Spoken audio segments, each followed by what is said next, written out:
اور دوستوں، قرآن کے اندر اللہ تعالیٰ فرماتا ہے کہ جو لوگ سود کھاتے ہیں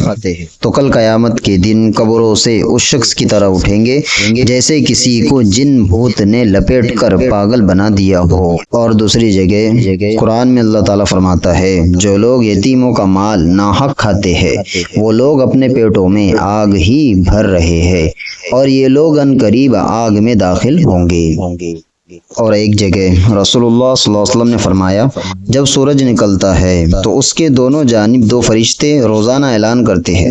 اے لوگو اپنے رب کی طرف متوجہ ہو جاؤ، جو مال تھوڑا ہو اور وہ کافی ہو جائے وہ بہتر ہے اس سے زیادہ مال سے جو اللہ تعالیٰ کے علاوہ دوسری چیزوں میں مشغول کر دے، اور اللہ ہی وہ ہے جس نے تم کو پیدا کیا اور وہی تمہیں روزی دیتا ہے، پھر وقت آنے پر وہی تم کو موت دے گا اور پھر تم کو وہی دوبارہ زندہ کریں گا۔ مرنے کے بعد اللہ تعالیٰ دوبارہ زندہ کریں گے جس کو بعد الموت کہتے ہیں، اس کے حق ہونے پر ایمان لانا فرض ہے۔ اور ایک جگہ اللہ رب العزت نے فرمایا بعض لوگ وہ ہے جو غفلت میں ڈالنے والی چیزوں کو خریدتے ہیں تاکہ بے سوچے سمجھے اللہ کے راستے سے لوگوں کو گمراہ کرے اور سیدھے راستے کا مذاق اڑائے، ایسے لوگوں کے لیے بڑی رسوائی کا عذاب ہے۔ اللہ تعالیٰ سے رحم طلب کرنے کے لیے اس دعا کا اہتمام کرنا چاہیے۔ یہ دعا حضرت موسیٰ علیہ السلام نے کوہ طور پر جاتے وقت پڑھی تھی،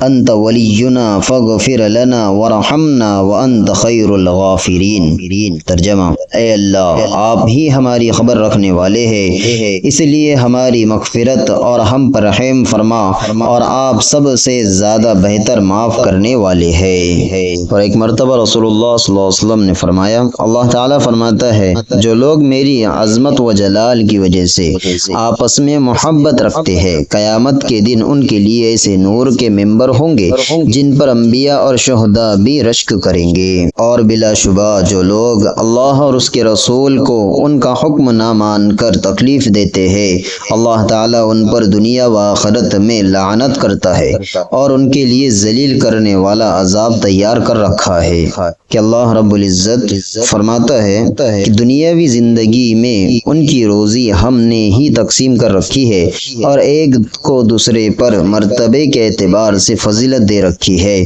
تاکہ ایک دوسرے سے کام لیتا رہے۔ ایک مرتبہ رسول اللہ صلی اللہ علیہ وسلم نے ارشاد فرمایا ادنا درجے کا جنتی وہ شخص ہوگا جس کے لیے 80,000 خدمت گزار ہوں گے اور 72 بیویاں ہوں گی، اور ایک موتی